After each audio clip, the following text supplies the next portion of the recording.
Assalamualaikum warahmatullahi wabarakatuh. Waalaikumsalam warahmatullahi wabarakatuh. Alhamdulillah rabbil alamin. Amarna bitihadi wal iktisami bihablil matin. Ashhadu an la ilaha illallah wahdahu la syarika lah. Iyyahu na'budu wa iyyahu nasta'in. Wa ashhadu anna sayyidana Muhammadan abduhu wa rasuluhu al-mab'uts rahmatan lil alamin. Allahumma salli wa sallim wa barik ala sayyidina Muhammadin wa ala alihi wa sahbihi ajma'in, amma ba'd. Mari kita senantiasa bersyukur kepada Allah atas segala rahmat nikmat yang Allah berikan kepada kita. Salawat serta salam kepada baginda kita Nabi besar Muhammad sallallahu alaihi wasallam. Allahumma shalli wa sallim wa barik alaihi. Mudah-mudahan kita mendapatkan syafaatnya, amin ya rabbal alamin. Yang kita hormati, yang kita muliakan, bapak-bapak, ibu-ibu, jemaah salat zuhur dan juga pengurus masjid kita, saudara-saudara sekalian rahmat Allah Subhanahu wa taala. Adapun yang ingin saya sampaikan pada siang hari ini, saya mengambil dalam kajian tasawuf. Dalam kajian tasawuf ini saya mengambil atau mengutip dalam kitab Tajul Arus. Kitab Tajul Arus ini yang dikarang oleh Imam Ibnu Athaillah Asy-Syakandari. Mudah-mudahan dalam hal ini adalah lebih banyak kajian akhlak, moral, dan lebih kepada hati kita. Bapak Ibu yang rahmati Allah Subhanahu wa taala, ada dua judul atau dua bab yang ingin saya sampaikan. Yang pertama al-hasad, yang kedua ahlus sa'adah wa ahlus saqawah, yaitu dengki dan orang yang bahagia serta orang yang celaka. Bapak Ibu yang rahmati Allah Subhanahu wa taala, kafa bika zahlan an tahsuda ahlad dunya ala ma u'tu. Cukuplah kebodohan bagimu kalau kamu mendengki para pencinta dunia atas sesuatu karunia yang telah diberikan kepada mereka. Jadi kalau kita membenci, mendengki kepada orang yang cinta dunia, termasuk suatu kebodohan. Ada orang yang sibuk mencari kekayaan, kita membencinya dengan harta yang ia miliki. Wa tusghila qalbaka bima indahum fatakuna azhala minhum. Sementara kamu selalu menyibukkan hatimu dengan sesuatu yang ada di sisi mereka. Mereka punya harta, mereka punya kekayaan. Kita sibuk memikirkan harta mereka, kita sibuk memikirkan kekayaan mereka, kita sibuk memikirkan jabatan mereka. Kita tidak ada mendapatkan itu, tetapi ada pada diri mereka. Maka kamu menjadi orang yang lebih buruk daripada mereka. Jadi kalau kita sibuk memikirkan kekayaan orang, jabatan orang, harta orang, apalagi kalau memikirkan istri orang kan, ini menjadikan kebodohan yang luar biasa. Untuk apa mereka menikmati, kita hanya terus-menerus memikirkan kekayaan mereka. Mereka bisa jalan-jalan kemana, kita sibuk masih memikirkan jalan-jalannya mereka. Kita masih di sini. Maka di sini dikatakan la'annahum istawalu bima utu wastawarta anta bima lam tu'ta. Karena sesungguhnya mereka menyibukkan diri dengan karunia yang telah diberikan kepada mereka, sedangkan kamu menyibukkan diri dengan sesuatu yang tidak diberikan kepadamu. Mereka sibuk dengan jabatannya, mereka sibuk dengan kekayaannya, dengan hartanya, sedangkan kita sibuk yang tidak ada pada diri kita. Ini termasuk orang yang sangat rugi. Sibuk dengan harta, kekayaan, dan gitu. Makanya makna hasad itu tamanni jawal ni'mah anil ghairi. Berharap nikmat dari orang lain itu habis, musnah, hilang, tak ada lagi sama mereka. Kalau mereka bangun rumah, kita berkeinginan rumah mereka itu terbakar atau roboh. Kalau mereka dapat mobil baru, kita berharap mereka itu tabrakan. Ini namanya hasad. Maka hasad itu sedih melihat orang mendapatkan karunia dan bahagia ketika dia melihat orang dalam kesusahan atau menderita atau dapat musibah. Maka dia senang kalau orang lain mendapatkan musibah. Ini hasad tuh, hati-hati. Makanya sifat hasad itu sudah dikuatkan. Al-hasadu, kata Rasulullah SAW, yaqulul hasan. Al-hasadu yaqulul hasanat kama taqulun naru hatab. Dengki itu memakan kebaikan, seperti kayu api dibakar oleh api habis hangus. Jadi orang yang dengki itu pahalanya akan diberikan kepada orang yang dengki. Makanya nanti di akhirat termasuk orang yang muflis. Muflis itu apa? Orang yang merugi. Ikut dia bermajlis taklim, tapi hati punya dengki, hasad. Ikut perwiritan yasin, tapi hatinya ada hasad, dengki.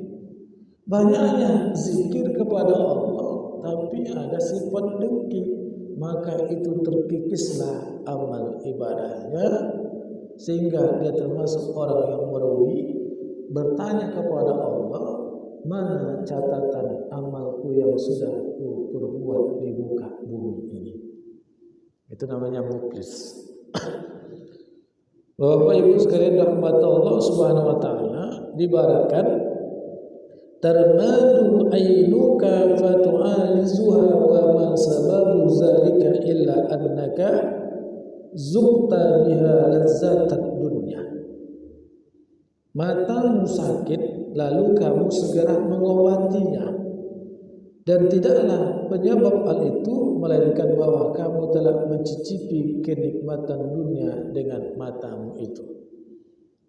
Namun di sini sampaikan fatu'alizu hatta la futaka an-nazuru ila mustahsanatiha.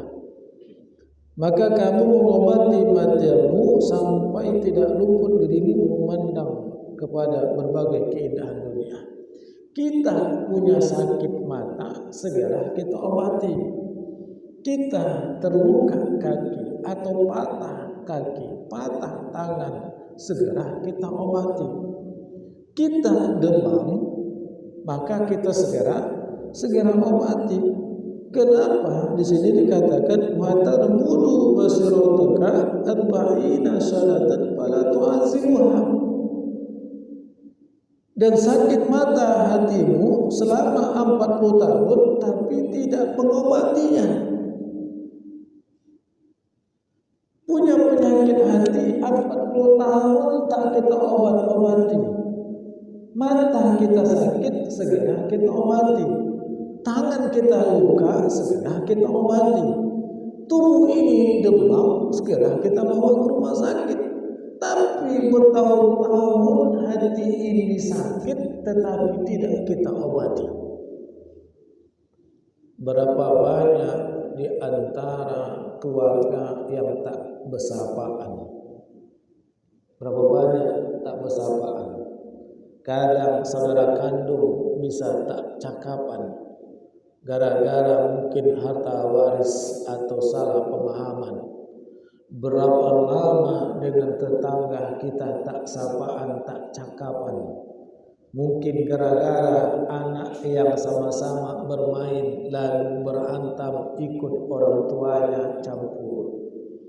Dengan tetangga hanya sebatas aliran paritnya tak masuk airnya atau tergenang airnya tak lewat di depan rumah kita airnya, dibilangnya gara-gara kau menutup parit kau tuh maka air paritku tak bisa mengalir, maka tergenang di depan rumahku terus banjir gara-gara kau. Berapa tahun kita sudah tak bercakapan dengan mereka. Ini pada hati ini ngeri, ya, ngeri kita penyakit hati itu. Makanya usyallahu fis sama al-hasad. Maksiat pertama di langit itu dengki. Dan maksiat pertama di muka bumi juga hasad, dengki.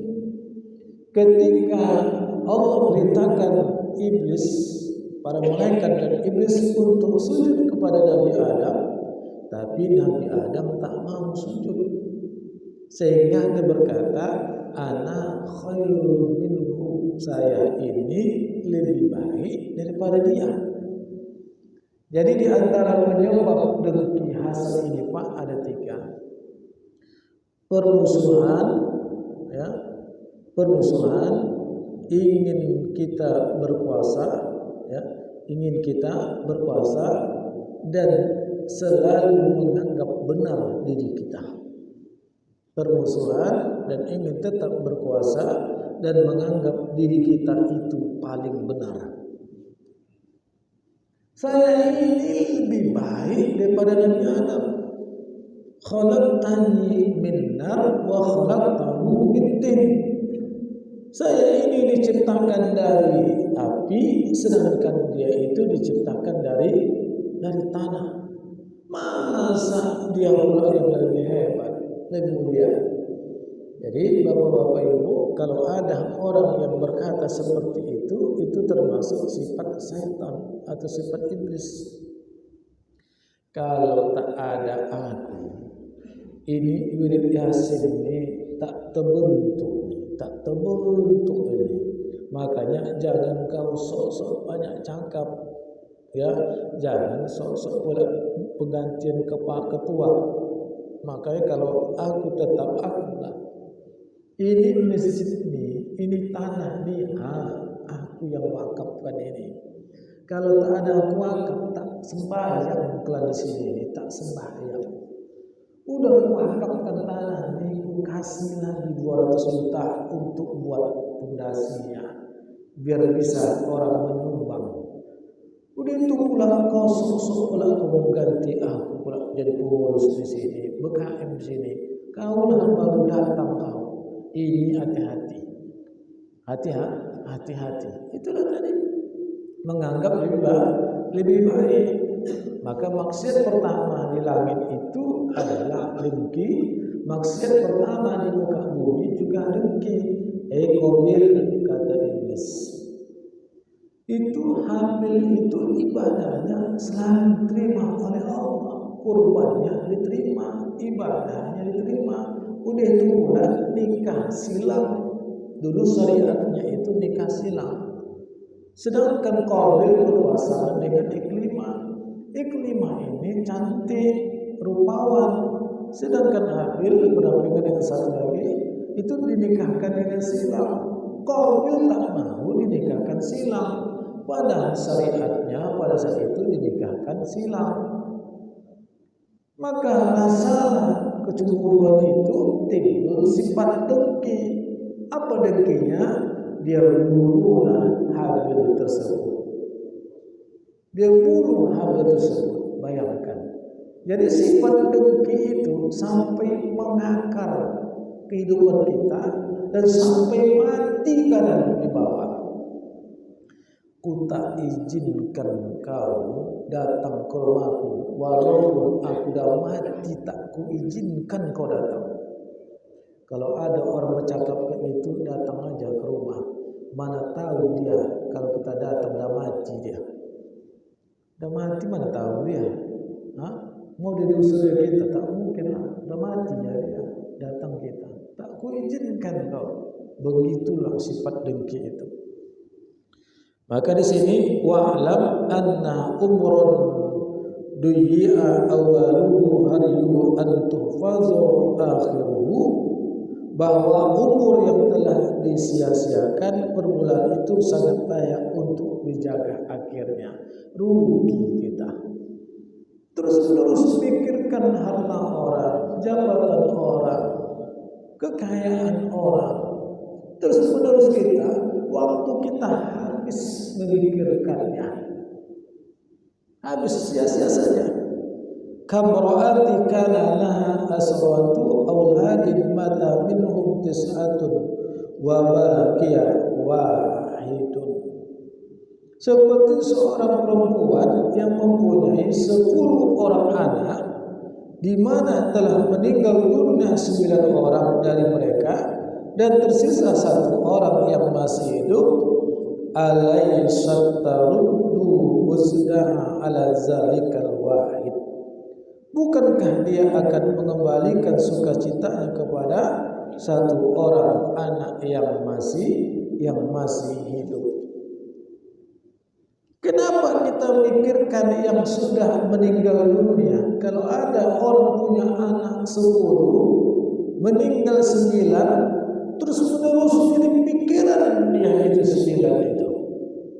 Jadi pikiran dia 9 itu terus menerus, dan dia tak tahu kalau masih ada lagi anak yang tinggal itu, ada yang 1 orang.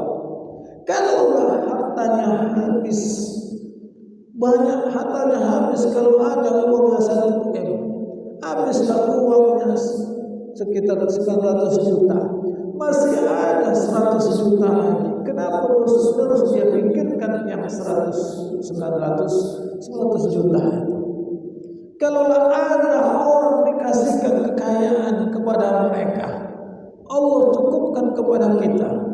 Hanya sekedarnya saja Allah cukupkan kepada kita. Kenapa kita tidak memikirkan nikmat Allah yang sudah Allah berikan kepada kita tersebut? Nikmat Allah yang sudah Allah berikan kepada kita. Maka nikmat yang sudah ada itulah yang kita syukuri, lalu kita menggunakan dengan sebaik-baiknya nikmat yang Allah tetapkan itu. Itu kewajiban kehidupan kita.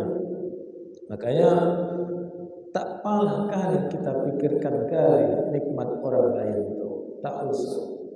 Nikmat yang sama kita saja yang kita pikirkan, sehingga ada sifat rasa syukur kita kepada Allah. Kalau kita pikirkan nikmat orang, maka jauhnya kita rasa syukur kepada Allah. Jauh. Ya Allah, aku rajin kali sembahyang. Bapak tu tak ku tengok, ke masjid pun tak pernah bapak tu. Kenapa bisa kaya raya? Aku masih begini saja. Hilang rasa syukurnya, hilang rasa penghambaan kepada Allah, hilang rasa bahwasanya yang ia lakukan itu adalah perintahnya Allah. Kenapa? Punya sangkaan yang tak baik kepada Allah. Makanya apapun yang terjadi, Bapak Ibu, berbaik sangkalah sama Allah. Ada seekor burung, itu namanya burung pipit, yang setiap saat, setiap hari berzikir, berdoa, bertasbih kepada Allah. Beberapa hari terakhiran atau belakangan, burung ini berhenti berzikir, bertasbih kepada Allah. Lalu malaikat bertanya kepada Allah, ya Allah, itu burung pipit itu kenapa berhenti berzikir kepadamu? Apa kata Allah? Tak apa-apa, nanti dia itu datang sama aku, bertanya kepadaku. Tak berapa lama datanglah burung pipit itu menghadap Allah. Lalu dia bertanya kepada Allah, ya Allah, Engkau betul-betul tak cinta, tak sayang kepadaku, padahal aku sangat cinta dan sayang kepadamu. Aku sering berzikir bertasbih kepadamu. Kenapa Engkau berikan cobaan kepadaku, malah petaka kepadaku? Kata burung pipit. Kata Allah, mana tak cintaku kepadamu wahai? Iya, tak cinta. Mana tak cinta?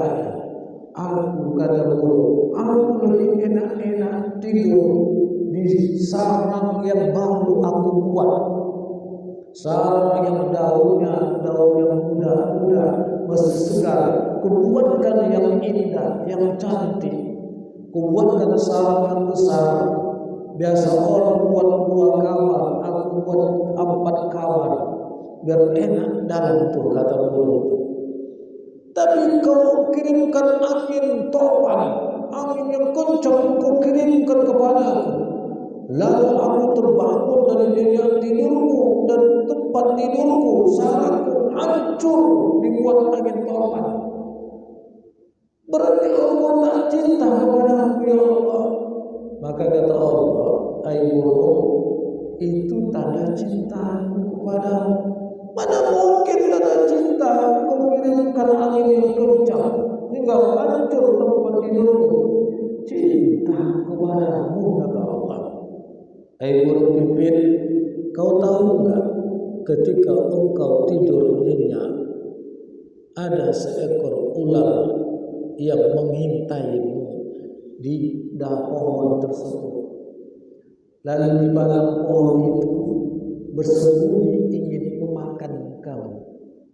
Maka cintamu agar engkau senantiasa sehat, selamat, dan engkau bisa hidup, maka aku kirimlah burung angin yang kencang, karena ular tersebut mau memakanmu. Kukirim kencang angin topan yang deras sehingga sarangmu terjatuh dan engkau terbangun dan engkau bisa terbang dan engkau selamat, tak dimakan oleh ular.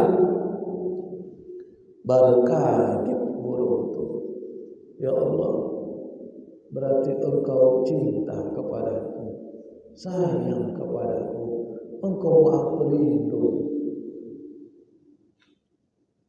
Para jemaah sekalian rahmati Allah, maka caranya Allah memberi kita itu cintanya berbeda-beda konsepnya.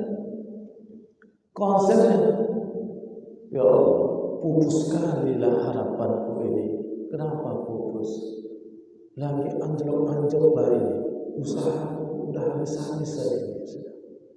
Dalam beberapa bulan ini malah bukan kayak COVID lagi, luar biasa.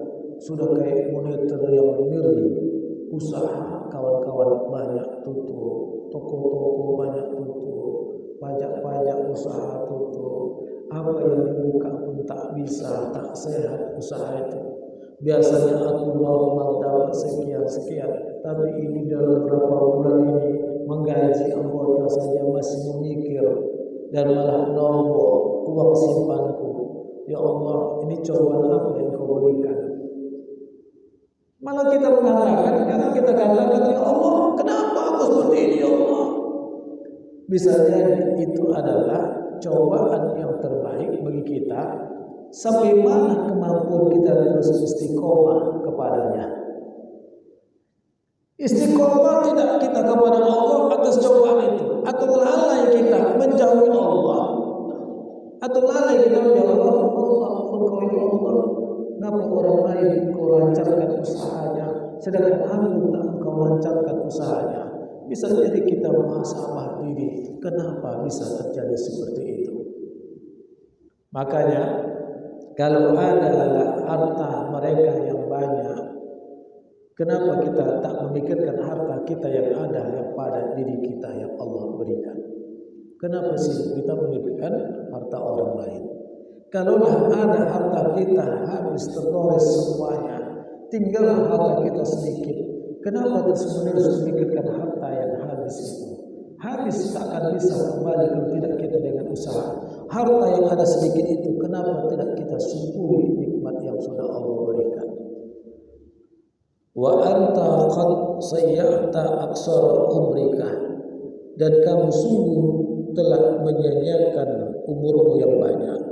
Wahfaz baqiyatahu wa iya sawatun basiratun, maka jagalah sisa umurmu, dan sisa umur tersebut adalah sisa yang sedikit. Wallahi ma umruka min awwal yawmin wulidta, demi Allah tidaklah umurmu itu dimulai dari hari pertama kamu dilahirkan, bal umruka min awwal yawmin aradallahu ta'ala, akan tetapi umurmu itu dimulai dari hari pertama kamu mengenal Allah. Ternyata kita dikenal mengenal Allah. Kapan kita mengenal Allah? Bisa jadi di waktu tua inilah baru kita mengenal Allah. Ya Allah, baru inilah aku mengenalmu ya Allah. Sesungguhnya Engkau itu maha bijaksana, maha adil, maha mengetahui di mana posisi aku sekarang. Namun aku saja tidak menyadarinya. Jemaah sekalian rahmat Allah Subhanahu wa taala.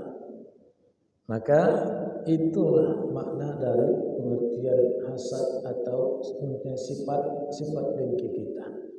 Maka bersihkan dari hati kita itu sifat dengki, sifat kita. Dengan apa?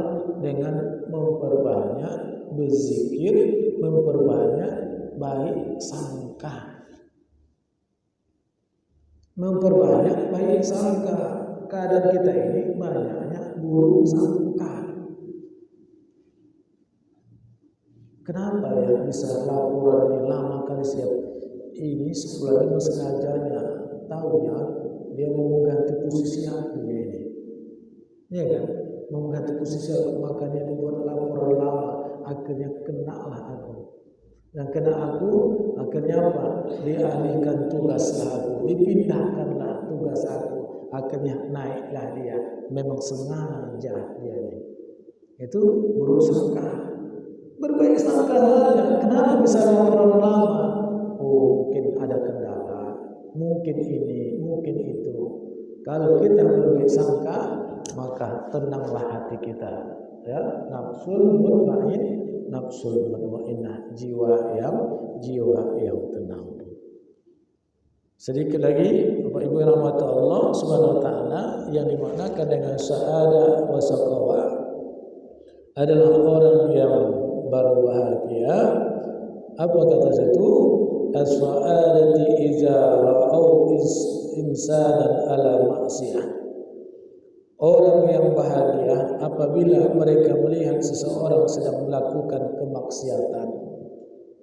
Angkaru alaihi fil zahiri wa da'u lahu fil batini. Maka mereka ingkar atas perbuatan orang itu secara lahiriah, namun mereka mendoakan kebaikan untuknya secara batiniah. Wa ala saqawati yunkiruna alaihi saqiyatin fihi. Sedangkan orang-orang yang celaka, mereka akan menyangkal atas perbuatan orang tersebut karena mengambil balas kepadanya. Wa rabbuma salamuna alaihi irdahum, dan terkadang mereka mencoreng atas orang itu akan kehormatannya. Maka dengan itu, Bapak-bapak Ibu rahmatullah SWT, termasuk orang yang bahagia ketika melihat kemaksiatan, dia benci sebenci-bencinya, dan dia mendoakan orang yang melakukan maksiatan itu agar mereka dapat bertaubat kepada Allah. Sedangkan orang yang celaka, dia biarkan orang itu melakukan kemaksiatan kepada Allah. Dan ingat, hakikat bahagia adalah orang yang tak pernah ataupun tak luput senantiasa mengingat Allah. Itu hakikat bahagia. Jadi kalau kita hari ini duduk itu tanda mengingat Allah, bahagia. Ketika dalam kesusahan ingat kepada Allah, bahagia. Ketika diberikan nikmat karunia ingat sama Allah, itu bahagia. Ketika ibadah kita sedikit lalu kita memperbanyakkan ibadah kita, itu namanya orang yang bahagia. Maka mudah-mudahan kita ini adalah termasuk orang-orang bahagia. Wallahu a'lam. Ya, kami persilakan kepada Bapak Ibu dan sekalian bagi yang berada sebentar yang disampaikan Ustaz dalam kajian ini, kami persilakan.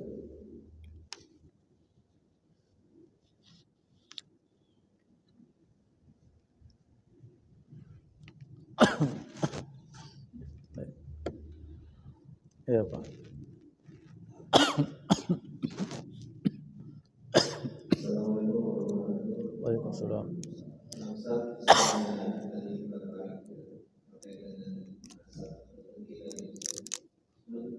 saya mau tanya, karena zaman sekarang kan di sosial media sering update. Iya, status. Status ya. Kita lebih senang baca status orang daripada baca Quran gitu. Nah itu kan kadang sebenarnya kebagian orang itu kadang kita ada identik dari apa? Mungkin bisa dia gitu ya. Iya. Sehingga kita mungkin ada cemburu, ada sedikit. Jadi pertanyaan saya Ustaz, bagi orang-orang yang tadi ada posting statusnya gitu, dia bisa dikenakan dosa juga atau gimana Ustaz? Seperti itu. Yang kedua, saya tanya, apakah itu juga bisa nantinya katanya itu bisa menimbulkan aib? Iya, penyakit mata. Untuk orang yang terkait bagian memposting ataupun yang melihat seperti itu. Iya. Jadi butuh penjelasan Ustaz. Iya. Waalaikumsalam. Niat orang yang memposting itu apa? Kalau niat tak sampai kita ke sana, tak dapat kita. Kalau niat orang itu, kalau dia niat memposting kekayaannya sehingga membuat orang lain semangat untuk mencari kekayaannya, bagus. Tapi kalau dah niatnya ria, membangga-banggakan hartanya, itu jelas haram. Kita tidak melihat proses apa niat mereka.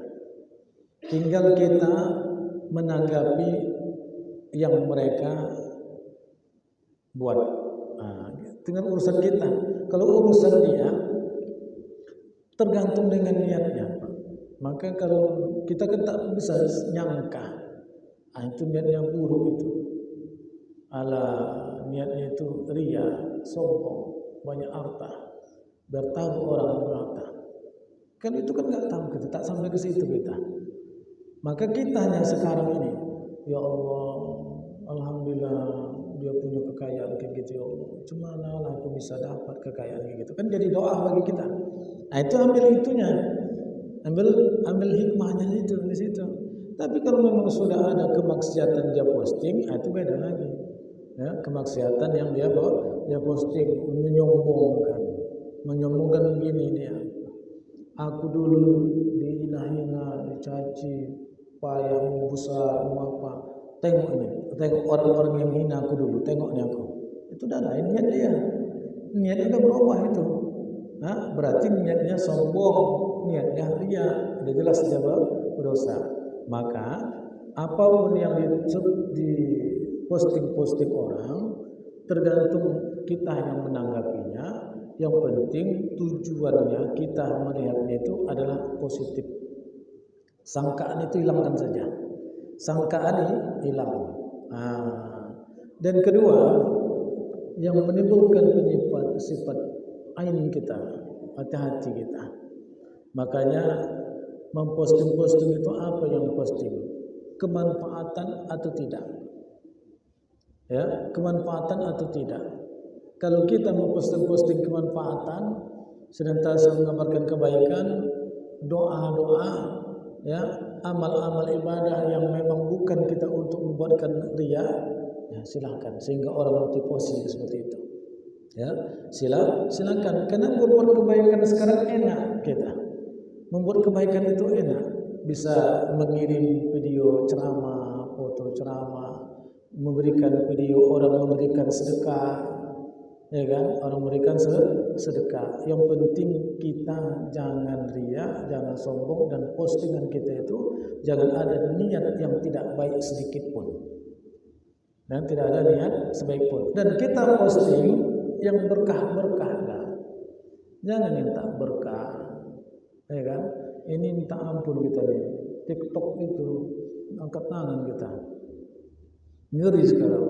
Disitulah sibuk mencari cari makan, cari duit, tetapi dia tidak melihat kebaikan di dalamnya itu. Coba tengok itu, banyak yang tak kebaikan, tak ada kebaikan-kebaikan, yang joget-joget lah, yang memposting kehidupan rumah tangganya sehingga nampak aurat istrinya, ya kan? Sehingga nampak lekak-lekuk tubuh istrinya. Kan na'udzubillah itu. Na'udzubillah itu. Na'udzubillah. Kenapa kita tidak menyampaikan kebaikan-kebaikan? Makanya saya jarang posting Pak. Saya di Facebook paling orang tua di Facebooknya kan, itu jarang kalau tidak ada kebaikan di situ. Ya, jarang. Makanya kita hari ini apapun yang diposting orang, maka tanamkan husnul zonnya, baik sangkahnya. Jangan tak baik sangkahnya itu. Wallahu a'lam. Ya, apa masih dipersilakan bagi masih bertanya? Mungkin cukup saja kami mohon doanya. Na'udzu billahi minasy syaithanir rajim. Bismillahir rahmanir rahim. Alhamdulillahi rabbil alamin wassalatu wassalamu ala asrofil anbiya'i wal mursalin wa ala alihi wa sahbihi ajma'in. Allahumma ahyina bil iman wa amitna bil iman wa ansurna bil iman wa adkhilna al jannata ma'al iman. Allahumma sabbitna ma'al iman wa akhrijna min ad-dunya ma'al iman wa khatim lana min al-jinni ma'al iman. Allahumma tawil umurana wa ansur ansadana wa nawwir qulubana wa sabbit imanana wa ahsin a'malana wa wasi' rizqana ila al-khayri qurribna wa li sharri abdana wa li hawzana fid din wad dunya wal akhirah innaka ala kulli shay'in qadir. Rabbana ighfir lana wa li walidina wa li jami'il muslimina wal muslimat wal mu'minina wal mu'minat al ahya'i minhum wal amwat innaka ala kulli shay'in qadir. Rabbana atina fid dunya hasanah wa fil akhirati hasanah wa qina adzaban nar. Wa sallallahu wa sallam alaihi walhamdulillahi rabbil alamin. Taqabbalallahu minkum. Assalamualaikum warahmatullahi wabarakatuh.